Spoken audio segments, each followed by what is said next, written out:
ada tempat dipersilahkan. Shallu ala Nabi Muhammad.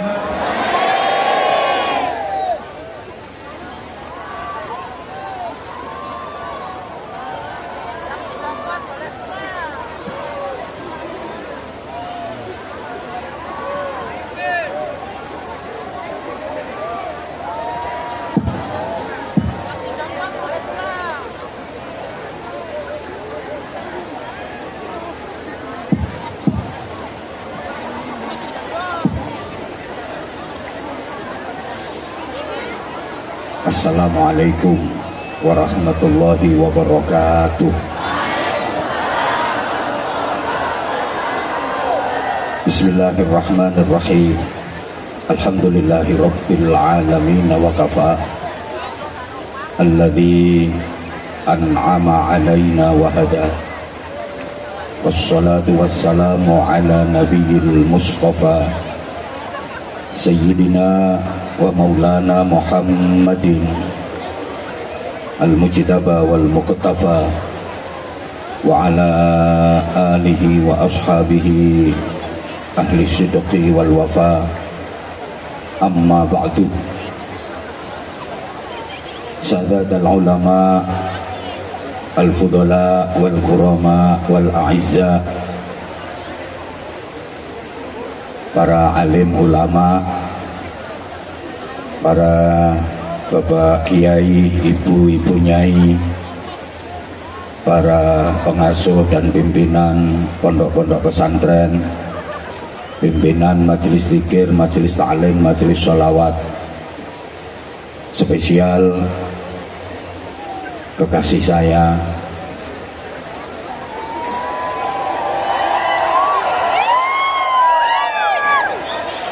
kecintaan saya. Walaupun di panggung kita musuh bebuyutan, tapi sejatinya kita selalu bestian.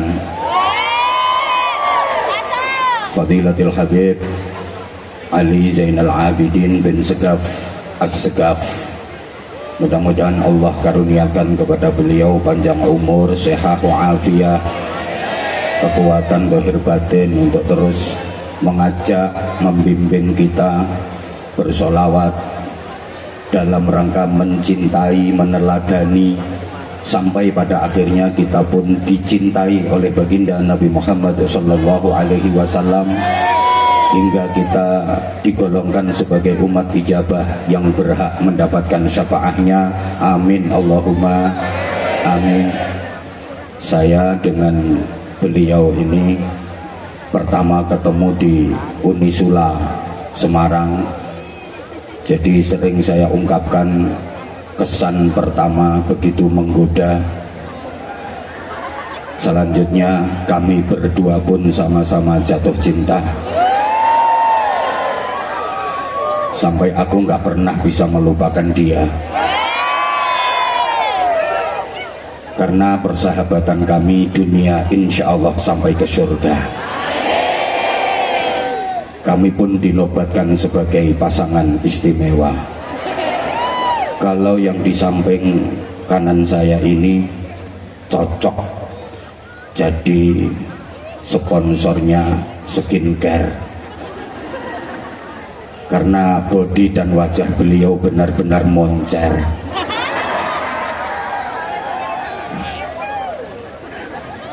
Insya Allah DRW skincare akan semakin tokcer. Kalau saya sponsor sarung saja, karena saya indahnya hanya diceker.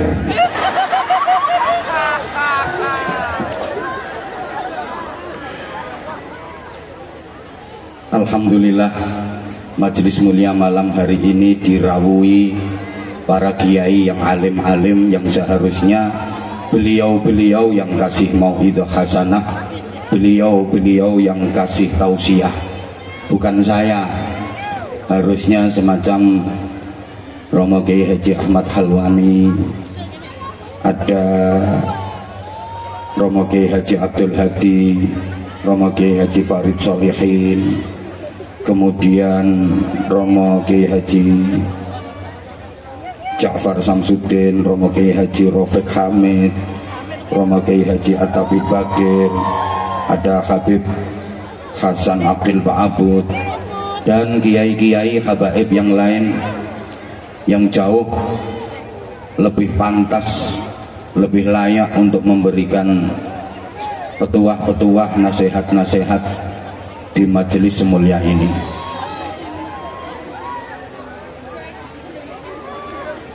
Tapi karena saya yang ditodong untuk berceramah terlanjur teken kontrak, jadi dengan terpaksa saya mohon waktunya kurang lebih 30 menit saja. Yang sama-sama kita cintai, kita hormati, kita banggakan, Mas Dr. Wahyu Tri Asmara, founder and owner dari DRW Skincare. Ternyata DRW itu singkatan dari Dokter Wahyu. Tak pikir DRW itu singkatannya Dokter Ribuan Wajah.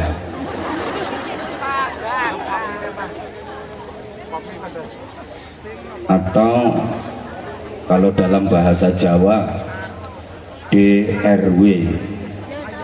Ini dari DRW menuju DRW. Jadi DRW Skincare itu kalau dalam bahasa Jawa DRW, gandani rupa welek, menuju DRW dadi rupa wow.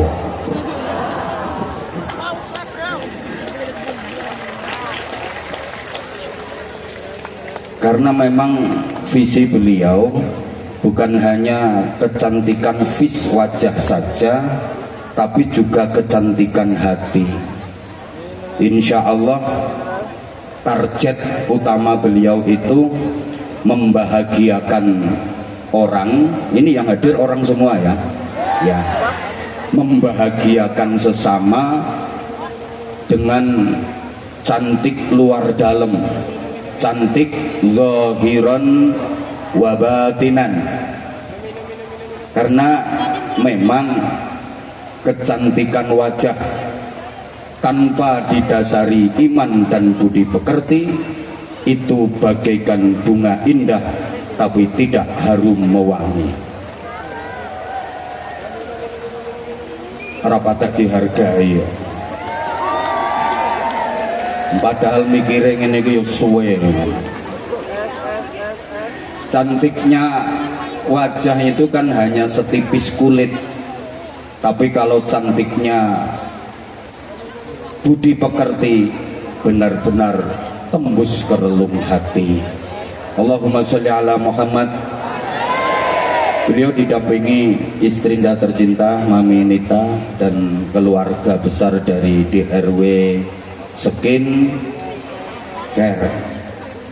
Kemudian Az-Zahir bersama Zahir Mania, seluruh Nusantara bahkan seluruh dunia yang kita cintai, yang kita banggakan, tetap semangat meskipun hujan melanda.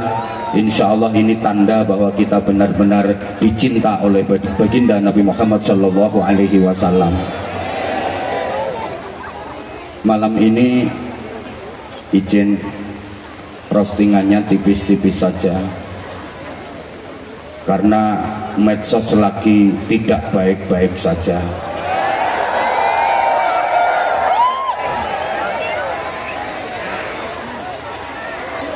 Kita berdua harus bertanggung jawab, karena roastingan dahsyat itu kita berdua yang memulai, sehingga banyak ditiru di mana-mana. Akhirnya ada yang kesleo. Ini penanggung jawabnya adalah beliau. Apalagi saya udah terkenal raja roasting. Oleh karenanya mohon doa, mudah-mudahan selamat.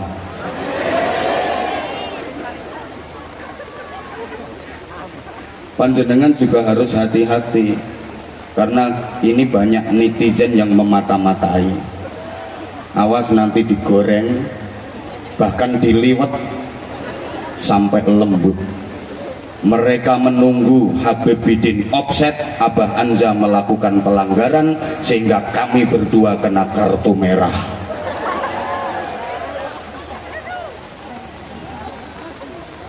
Singkat-singkat saja saya, karena visi dari Pak Dr. Wahyu Tri Asmara, namanya keren. Wahyu itu anugerah pemberian, Tri itu 3, Asmara itu cinta. Berarti beliau mendapatkan anugerah 3 cinta. Memang cinta itu ada 3 tingkatannya. Level cinta ada 3. Ada cinta mulia, ada cinta madya, ada cinta hina. Cinta mulia, cinta level tertinggi, itu cinta kepada Allah dan Rasulullah Shallallahu Alaihi Wasallam. Cinta madya itu cinta pertengahan, cinta kepada orang tua, cinta kepada istri, kepada anak, kepada keluarga. Sedangkan cinta hina itu cinta kepada dunia, cinta kepada harta. Rumusnya begini: siapa yang cintanya cinta mulia, maka dia akan mendapatkan anugerah cinta madya sekaligus cinta hina.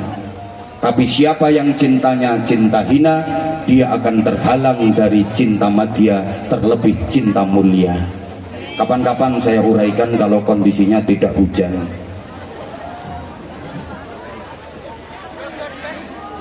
Skincare, ini pengajiannya kan judulnya skincare. Skincare itu urusannya dengan kulit. Karenanya ceramah saya malam ini hanya akan mengingatkan kepada seluruh jamaah bahwa sesungguhnya kita diserang macam-macam penyakit kulit yang berbahaya, tapi kita kurang menyadarinya, sehingga nggak ada inisiatif untuk berobat, nggak ada keinginan untuk sembuh, karena kita nggak sadar kalau sesungguhnya kita diserang penyakit-penyakit kulit tersebut. Saya katakan penyakit kulit itu singkatannya kurang solid, sehingga terjadi perpecahan, sehingga terjadi kekacauan, semuanya jadi rancu karena penyakit kulit kurang solid. Penyakit-penyakit itu adalah kudis, kurap, kutil, dan kusta. Penyebabnya adalah kuman. Jadi kudis, kurap, kutil, kusta, penyebabnya kuman. Ini kalau nggak dijelaskan ya nggak paham. Wong yang datang ini ganteng-ganteng, cantik-cantik, tapi aku nggak berani ngomong oon sekarang, bahaya. Biasanya aku bilangnya oon gitu. Nanti digoreng sama dengan GOBLOK. Penyakit yang pertama namanya kudis, kurang disiplin. Penyakit kedua namanya kurap, kurang rapi.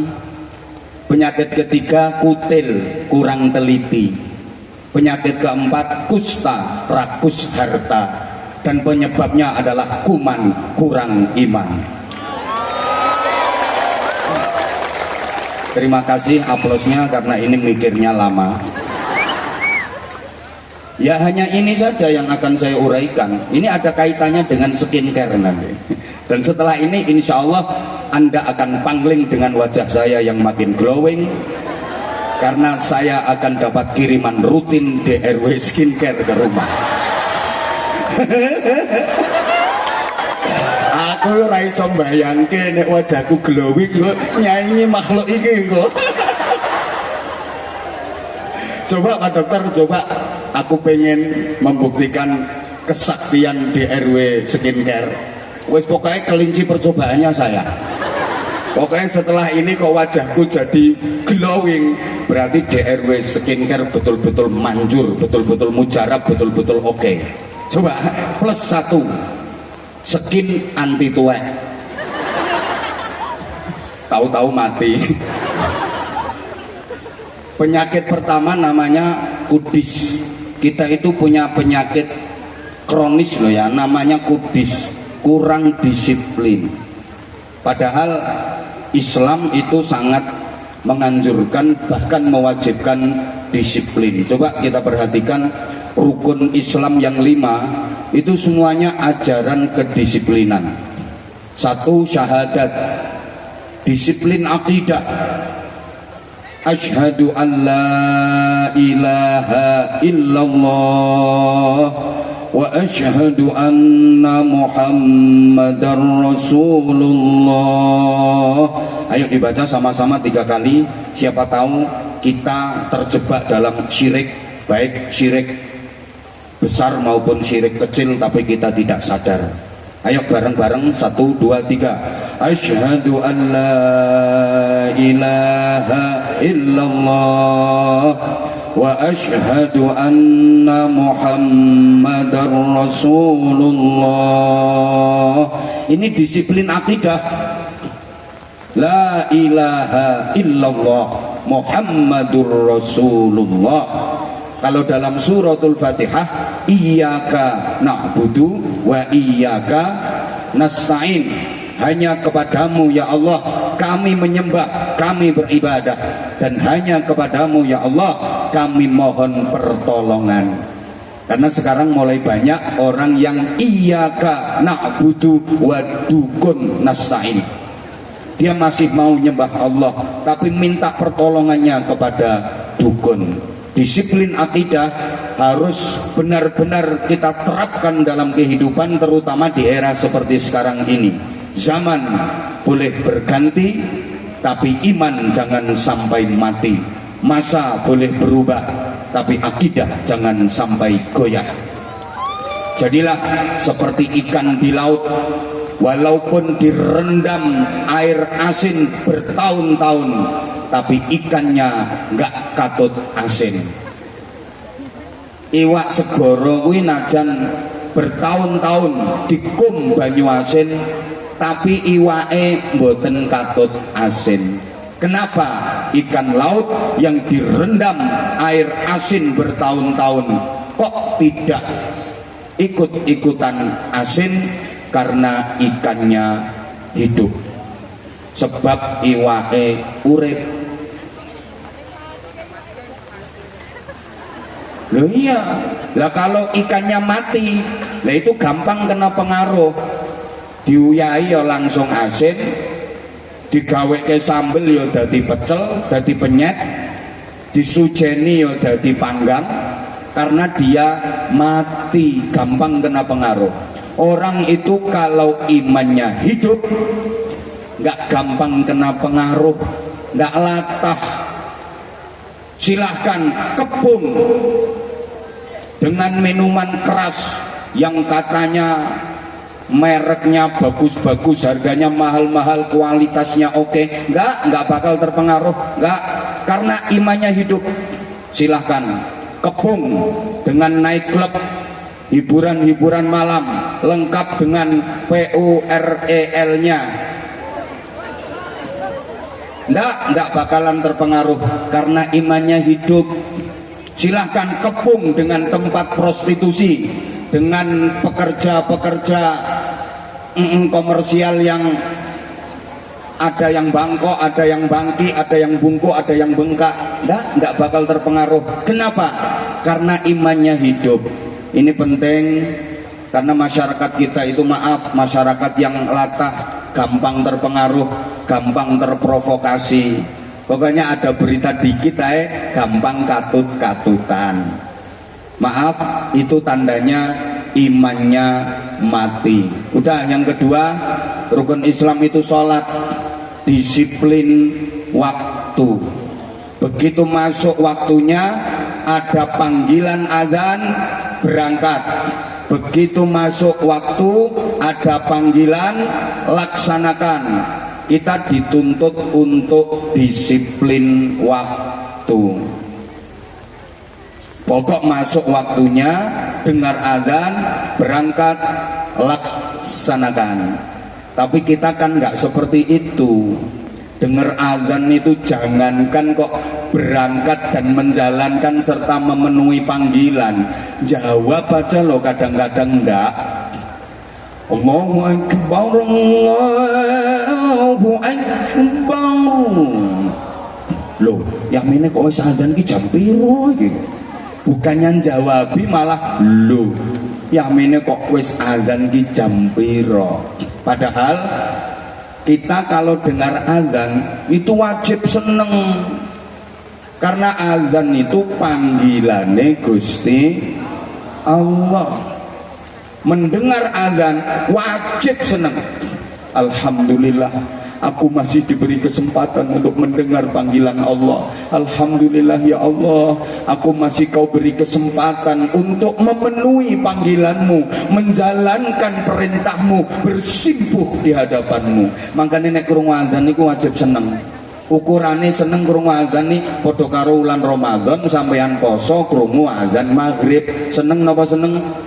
Ya gak seneng tok, wong kuwi sing dinteni. Pas poso sing paling dinteni azan maghrib. Nyetel radio, ndelok TV, ngrungokne masjid. Endi sing azan dhisik dieloki. Azane dhisik TV ya melok TV. Lho Mas, kok wis mangan? TV wis azan kok.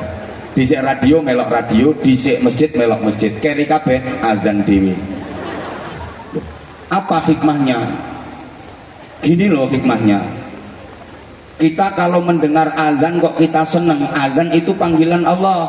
Ketika kita dipanggil Allah, kita seneng, maka giliran kita memanggil Allah, Allah juga seneng mendengar panggilan kita. Kalau kita dipanggil Allah, kita menjalankan, maka giliran kita memanggil Allah, Allah juga memperhatikan. Wis gampangane ngene. Lek sampeyan ditimbali Gusti Allah kok sampeyan gatekke, giliran sampeyan manggil Allah, Allah yang gatekke panggilan sampeyan. Kapan kita memanggil Allah? Waktu beribadah kita memanggil Allah, ketika berzikir kita memanggil Allah, bersolawat kita juga memanggil Allah, memanggil Rasulullah. Ketika berdoa kita memanggil Allah, Allahumma Rabbana, ya Allah. Bukankah itu kita memanggil Allah? Diperhatikan apa enggak sama Allah? Ya tergantung kita ketika dipanggil Allah merhatikan apa enggak. Kalau kita dipanggil Allah, kita merhatikan panggilan Allah, giliran kita memanggil Allah, Allah pun akan memperhatikan panggilan kita. Dari sini setidaknya kita tahu dan sadar kenapa doa-doa kita susah diijabah, karena mungkin sebabnya kita sering tidak menghiraukan panggilan Gusti Allah. Halo? Coba kalau dipanggil Allah waktu subuh, as-salatu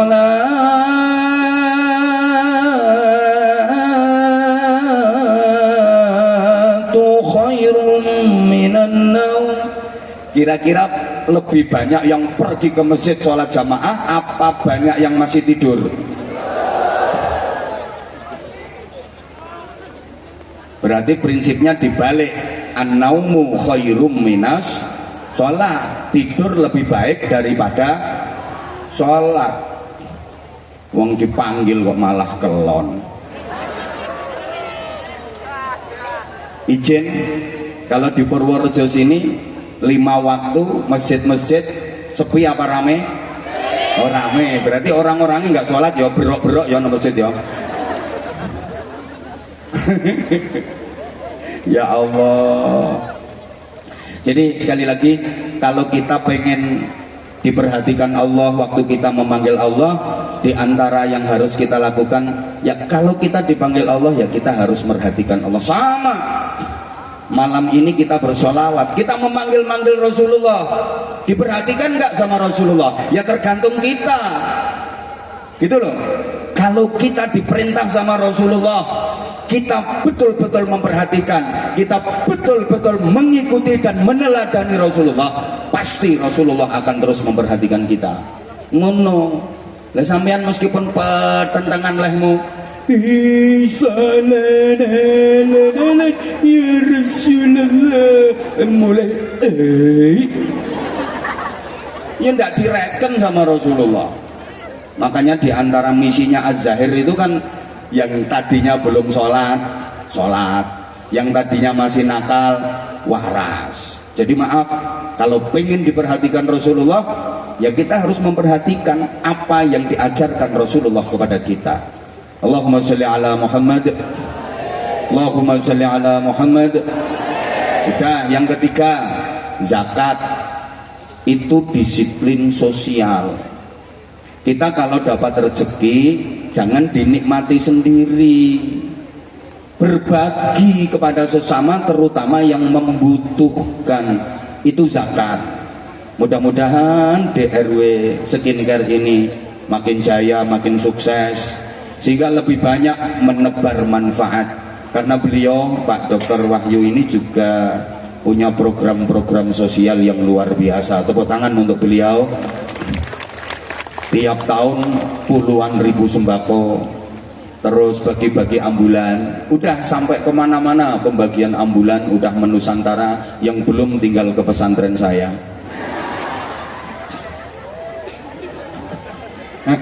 Izin Pak Dokter, sama. Makanya saya baca profilnya jenengan itu saya seneng. Wah, ini misinya kayak saya. Ya walaupun kita kelasnya beda, wilayahnya beda. Kalau saya mohon doa, ini dibilang sombong terserah, izin Mbah Yai niki min babi sombong ini. Lare-lare sing derek kula ten pesantren sekarang udah 2.500 lebih dan semuanya free, bebas biaya. Dari 2.500 sekian itu yang 700-nya adalah anak-anak yatim. Mohon doanya Pak Dokter, ini saya sampaikan supaya hati panjenengan terketuk. Ya. Ya, setidaknya kan malam ini ada tambahannya gitu loh. Nah, saya nggak punya perusahaan, saya nggak punya bisnis apa-apa, dapatnya ya dari gini-gini. Makanya kalau ada yang bilang, oh boy, jual agama, aku loh nggak pernah tawar-menawar. Namanya jual agama itu nyang-nyangan. Oh iso dodolan agama itu, lambe syukur meletat. Lihat dulu kegunaannya, lihat dulu manfaatnya. Yaitu kalau untuk kepentingan pribadi mungkin boleh. Kalau saya meskipun mahal misalnya, loh, tapi manfaatnya Pak Dokter, datang toh ke Bojonegoro, survei, terus nanya sana, ketemu santri, acak, terus dicenol, le kamu di sini bayar berapa 1 bulan? Nanti kalau sampai bayar tak kasihkan jenengan duitnya, tapi kalau benar-benar gratis jenengan yang nanggung biayanya. Oh no, 2.500 lebih itu nggak sedikit tuh. 1 bulan itu beras itu 13 sampai 15 ton tiap bulan, itu baru berasnya saja. Saya tahu orang saya yang belanja. Kemarin baru beli seragam, itu saya pesennya di Pekalongan, soalnya paling murah gitu. Beli seragam, itu habisnya hampir 300 juta. Seragam baru untuk santri baru saja itu 300 juta Pak Dokter. Itu seragamnya kan gratis semua seragamnya, gitu loh, belum kitab-kitabnya. Nice. Gak. Ini saya untuk mengkanter orang-orang yang lambenya luweh gitu loh. Kadang-kadang kan apa itu ceramah ngene-ngene mahal ngene-ngene. Az-Zahir mahal pantes, kualitas. Krunya itu loh berapa, lihat. Yang ini loh sing pertentangan Hasan yang nganti tangannya dirijine meh peritil, kebagian piro njajal dihitung. Mikir to mikir. Pengen murah yang ngundang hadroh sing kelas RT. Ngono, wong mikir.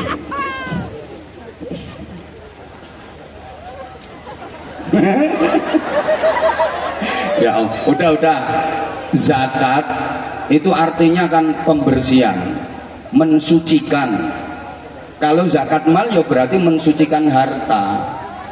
Udah gini, yang kita dapat itu pendapatan bruto, Kalau nggak tahu, pendapatan bruto itu pendapatan kotor. Yang boleh kita konsumsi, kita makan, kita minum, kita pakai, itu yang neto.